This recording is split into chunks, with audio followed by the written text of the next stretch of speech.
हाँ जी everyone, welcome back to the channel. Hope आप सब बढ़िया होंगे। Welcome to the first day of spring in Canada. आज +8 डिग्री टेम्परेचर है यहाँ पर। तो हमारे लिए तो काफ़ी वार्म हो रहा है क्योंकि -20 से +8 अभी होगा। टेम्परेचर अच्छा होता जाएगा और अप्रैल ईस्टर वीकेंड के बाद अच्छा थोड़ा सा गर्म होना शुरू हो जाएगा। Then obviously you have to look forward to spring and then summer, फिर फन टाइम्स। बट आज मैं सोचा एक इनफॉर्मल वीडियो बना लेते हैं about the taxes in Canada. मैं कोई सर्टिफाइड टैक्स प्रोफेशनल नहीं हूँ, तो जो भी एडवाइस है ये मैं अपने एक्सपीरियंस से दे रहा हूँ ओवर द ईयर्स जब मैं टैक्स फाइल करता था। तो आपके लिए थोड़ा सा एक intro to taxes in Canada 2023, and उसमें हम बात करते हैं who has to file taxes, what's the duration to file taxes, how to file taxes, what deductions to use. तो थोड़ा इसके बारे में आज डिस्कशन करते हैं। तो सबसे पहला है कि व्हेन टू फाइल टैक्सेस। तो जो फाइल टैक्स का यहाँ जो ड्यूरेशन होती है, जो टैक्स सीज़न कहते हैं, वो Feb 20 से अप्रैल 30 तक होता है। तो अभी इस बार लेकिन अप्रैल 30 जो है वो वीकेंड पे आ रहा है, संडे पे। तो you can file your taxes up to May 1, 2023। Who should file the taxes? तो अगर आप कनाडा में आपका कोई स्टेटस हुआ है जैसे परमानेंट रेजिडेंट या वर्क परमिट पे आप आए हो बिफोर December 31, 2022, तो आपको टैक्सेस फाइल करना चाहिए। अगर आपकी इनकम ज़ीरो भी है तो you should file taxes, because government जो होती है वो कुछ बेनिफिट्स जो होते हैं जैसे GST रिटर्न हो गया, प्रोविंशियल रिबेट्स हो गए, वो आपको मिलते हैं if you file taxes. Where can you file the taxes? तो अगर आपका फर्स्ट ईयर है कनाडा में टैक्सेस का, तो आपको पेपर टैक्सेस करना पड़ेगा। उसके बाद आपको एक CRA which is Canada revenue agency, उनके वेबसाइट पे जाके अकाउंट क्रिएट करना पड़ेगा। Then they send you one time password. उसके बाद आप अपना पूरा अकाउंट क्रिएट करके अगले टैक्सेस जो होते हैं, subsequent taxes, you can file it online. अब आप कहाँ फाइल कर सकते हो? CRA की वेबसाइट है, नीचे मैं लिंक दूंगा। वहाँ पर बहुत सारे सॉफ्टवेयर्स है जो ये, अगर आपका ये फर्स्ट टैक्स नहीं है तो अगर आपका सब्सिक्वेंट टैक्सेस है तो ये बहुत सारे सॉफ्टवेयर्स लिस्टेड हैं। इनको आप यूज़ करके, ये सर्टिफाइड सॉफ्टवेयर है बाय CRA, तो इनको आप यूज़ करके टैक्सेस फाइल कर सकते हो। और अगर आपको फर्स्ट टाइम है और आपको थोड़ा पता नहीं है इसके बारे में, तो you can also use CRA के जो फ्री टैक्स क्लिनिक होते हैं, उसका भी लिंक मैं नीचे देता हूँ। वहाँ पर आप जाके वो क्लिनिक्स पे जाके अपना टैक्स फाइल कर सकते हो।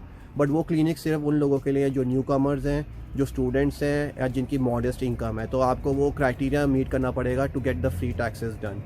And the third resource is obviously these professional tax clinics like HR Blog, tax filers, और आपके पर्सनल चार्टेड अकाउंटेंट। तो ये सब आपकी हेल्प कर सकते हैं to file your taxes, but obviously they will charge a fee. तो ये इंपॉर्टेंट टॉपिक है। देखो धूप भी आ गई है, अच्छा सनी हो रहा है। तो है कि डिडक्शंस और डिडक्शंस कैसे यूज़ करें अपने टैक्स करते वक्त, जिससे आपका टैक्सेबल इनकम रिड्यूस हो और आपको रिफ़ंड आ सके। तो एक होता है डिडक्शन, एक होते हैं टैक्स क्रेडिट्स। डिडक्शंस होते हैं वो आपकी जो टैक्सेबल इनकम होता है उसको रिड्यूस कर देता है, तो आपको कम इनकम के ऊपर टैक्स देना पड़ता है। तो you will get a nice refund from the government. Basically अपने ही पैसे होते हैं, वही मिलते हैं रिफ़ंड। हम ऐसे खुश होते रहते हैं, गवर्नमेंट कुछ नहीं दे रहा एक्स्ट्रा, हमारे खुद के पैसे हमको वापस आएंगे। तो डिडक्शंस कैसे कौन कौन सी होती है? फर्स्ट जो बहुत इंपॉर्टेंट है और जो बहुत लोग यूज़ करते हैं वो deduction is RRSP, which is registered retirement saving plan. तो ये आपका प्लान होता है जिसमें आप वर्क के थ्रू कंट्रीब्यूशन करते हो या पर्सनली बैंक्स में जाके अकाउंट खोलते हो, उसमें कंट्रीब्यूशन करते हो, और ये कंट्रीब्यूशन फिर यूज़ होती है to reduce your taxable income. The second deduction जो है चाइल्ड केयर एक्सपेंसेस। तो अगर आपके किड्स हैं जो डे केयर जाते हैं या कैंप्स में जाते हैं, वो अमाउंट आप यूज़ कर सकते हो to reduce your taxable income.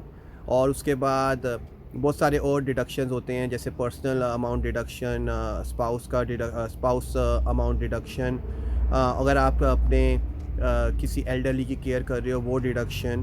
सो ये सारे जो डिडक्शन है ये मैं लिंक नीचे दे रहा हूँ, इस पे आप जाके ना अपनी सिचुएशन के हिसाब से फ़िल्टर कर सकते हो, and it will tell you what deductions you can use to while filing taxes. तो ये हो गई डिडक्शंस की बात। और एक होते हैं tax credits which actually increases your refund amount. So they don't effect your net income, और आपकी टैक्सेबल इनकम पे इफेक्ट नहीं होता है, बट जैसे आपका रिफंड है it will increase by certain percentage when you use this tax credits.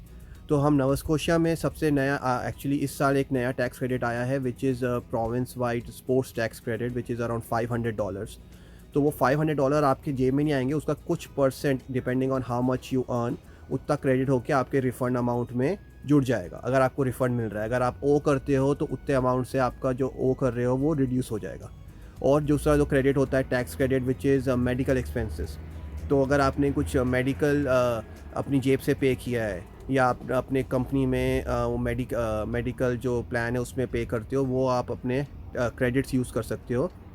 Means आप अगर वो सॉफ्टवेयर में उतना अमाउंट डालोगे तो इट विल कैलकुलेट उसका जितना भी है उसका around I think 18% is used as your tax credit amount. ये कोविड टाइम पे इन्होंने एक नया क्रेडिट शुरू किया था which is work from home credit.